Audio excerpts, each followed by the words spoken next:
सज्जनों प्यारियो बेलियो इस वेले असीं बैठे हैं बाबा जी सैयद वारिस शाह रहमतुल्लाह अलैह दे दरबार ते। सरकार लिखदे ने कि जिस वेले बालनाथ ने रांझे नूं जोग देण वास्ते उहनूं कोल सद्दिया, उहदे ते उहनूं रहम आया ते जिहड़े बालनाथ दे दूसरे चेले सन उन्हां ने बोलियां मारियां भी तूं इहदा सोहना रंग वेख के इनू जोग देन नूं तैयार हो पिया है, सानू 12-12 साल हो गए तेरी सेवा करदे ट्रैल करदे, सानू जोग तू नहीं दिती। ते सरकार लिखदे ने कि रांझा उन्हां नूं किवें जवाब दिंदा है। हुजूर ये गल जिहड़ी है लिखदे ने, मैं पेश कर रहा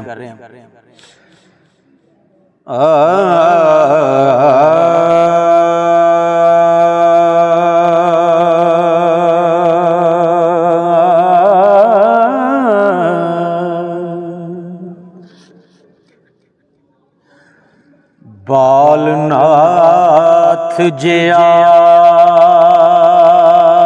तुसां जान नहा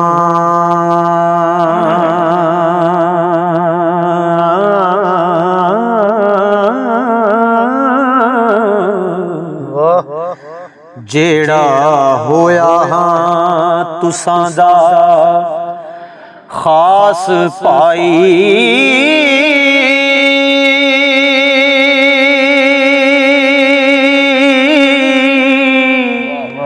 सबे दया करो मेरे हाल उत्ते हो होवा आकबत विच खलास पाई।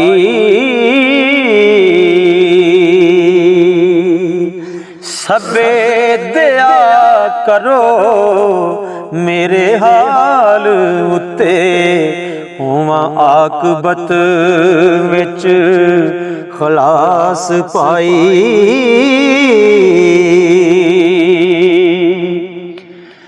जिन्ना हर में हर पछान लिया कम तिना दा होया सब रास पाई। बद्दी आस मैं जोग दे सिखने दी ओ जदों टुरिया सा हो उदास पाई।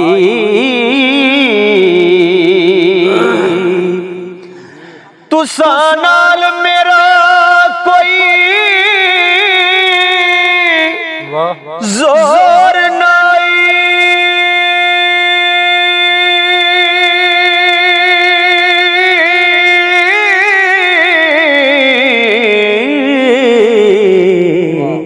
क्यों चलिया एड वसवास पाई। वैर साध दे नाल जो साध करदा ओ ते एवें उमर अकार था जास पाई।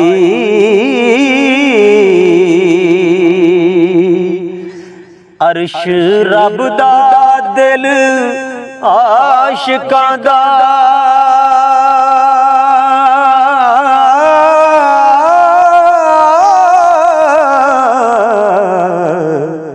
अर्श रब दा दिल आशिकां दा जेड़ा रिंज करदा हुंदा नास पाई। फकर सोई जो दुई नूं दूर कर दे हो वारिस शाह तो पुछ ले रास पाई। जिस वेले रांझे ने ये गल आखी कि मैं तो तुहाडा भरा वां, भाई हां तुहाडा, ते साथ दे नाल साथ यानी एक दूजे दे नाल जिहड़ा वैर करदा है। कुरान पाक च भी अल्लाह इरशाद फरमांदा है कि हसद बहुत बुरी चीज़ है, हसद तो बचो। यही गल जदों रांझे ने कीती, मैं ते तुहाडा वीर आ, भरा वां, ते फकर ते होवे जिहड़ा दूई नूं दूर करे। ते अगों चेले रांझे नूं जवाब देंदे ने, सरकार बाबा जी वारिस शाह लिखदे ने कि चेले आखदे मुंडिया सुनी साथों,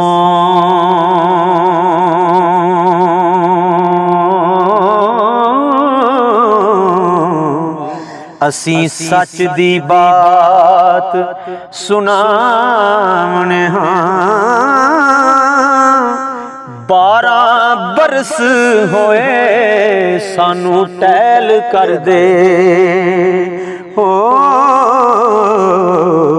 मंग पिन के रोज खवाने हाँ। जोग असानू मेर कर नहीं देंदा, पैरात दिन कूक सुनावने कदी अग हुंदा कदी वांग पानी हो,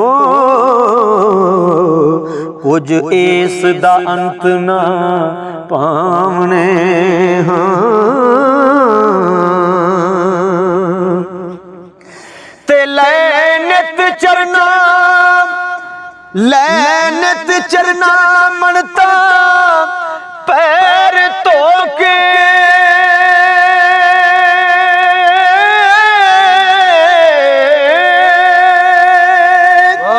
आसन टैल दा खूब वछावने हाँ।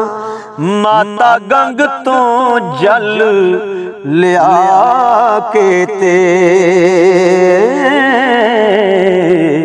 पर पात अशनान करवावने हाँ। कुर्सी बैठिया नू मत्था टेक के ते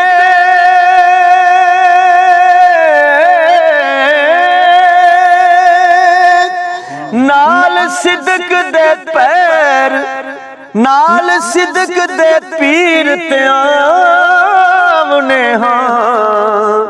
वारस कर्म सोई जेड़े पैन चोली ओ, एवें रहेगा उमर गवावने